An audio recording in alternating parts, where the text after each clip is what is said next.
Okay, welcome back to NATEFLIX, Movies on the Radio. Let me tell you guys why I am excited for the new Expendables movie. The Expendables 2 just recently started filming. Now, for those of you that don't know, the Expendables 1 was Sylvester Stallone's action masterpiece. Now, a lot of people don't know, but Sylvester Stallone is actually a pretty good director. His last two movies were the most recent Rocky, which was called Rocky Balboa, was one of the good films in the franchise, I would say, as well as the newest Rambo stands up just as good to the other ones as well. I think he just keeps getting better and better. He did a really good job directing the Expendables. They brought in pretty much all the biggest action stars of today. You got Jason Statham, you got Jet Li in it, and I believe they're both going to be reprising their role in the new Expendables.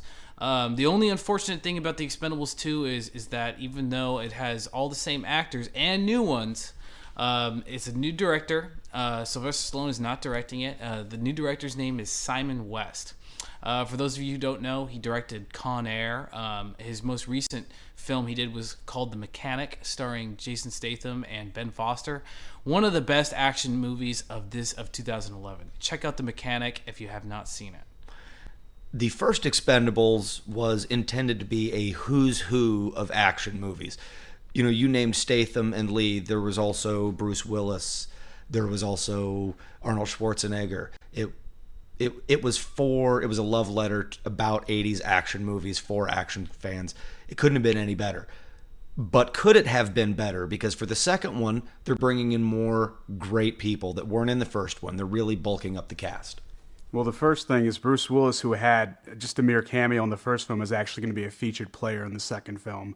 Schwarzenegger's role is also going to be increased. Pretty much everybody's returning. The only star from the first one that has officially not been labeled as returning is going to be Mickey Rourke, who won't be in the film. But his role wasn't even part as an action. He was more of a dramatic role with maybe 2 or 3 scenes. Another thing I'm excited about, another reason I'm excited about the second one is we're going to see Chuck Norris. We're going to see Jean-Claude Van Damme. I feel like the only person that's really missing from this equation is Steven Seagal, who holds a place in my heart as from his 80s and 90s movies. I would also say that Wesley Snipes deserves a spot.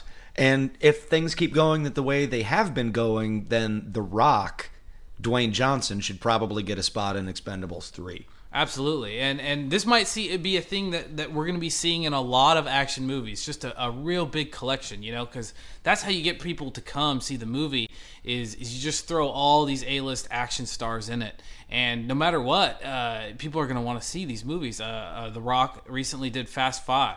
So, I mean, why not throw Vin Diesel into the picture for Expendables 3 as well? You have a lot of people to choose from, and as long as Stallone is able to get all these guys together and get a decent director, these movies are going to continue to be really good. Now, the big ensemble cast with the action stars, you make a good point. They're already promoting for next summer the huge ensemble superhero movie, The Avengers, which will... Now, The Avengers doesn't have a lot of individual huge stars, but what they've done is they've collected different superheroes from different films. They've taken people from across 5 different movies, and they're combining them into one ultimate action movie. You could kind of look at it like Marvel Comics' version of The Expendables. Well, another thing that I'm excited about is this might be another new way that we're going to start seeing blockbusters be done. One thing about the Avengers is, of course, they're going to make an Avengers sequel. I mean, we're already looking at Iron Man 3, Thor 2, and possibly a Captain America 2. But as the Avengers continues to make more movies in itself, you know, we might possibly be seeing new Marvel characters in the mix as well. We're going to be seeing a new Spider-Man in May of 2012, The Amazing Spider-Man. Andrew Garfield, who got a Golden Globe nomination for Best Supporting Actor for his role in The Social Network, will be playing Spider-Man. And so this is going to be a whole new franchise reboot. But there are many other Marvel characters that we've seen in film that we might end up seeing pop up and joining the Avengers. The Punisher, we might end up seeing in there. The Fantastic Four? Yes. I think even more than other franchises, what Marvel has done, which is ingenious, is they've actually created their own movie universe. So I think it actually transcends franchises. It's actually its own world. Well, with that kind of system, I can see them perpetuating all kinds of Avengers sequels for a long time, as long as they're mixing up the cast all across the board. And if we're just going to go ahead and delve into fanboyism, Avengers versus the Expendables. Now we're really cooking with gas. I'll be at their opening day to see that movie in 3D. Thor is tough and everything, but in the Expendables, if you haven't seen it, Jason Statham stabs 80 people to death over the course of a movie.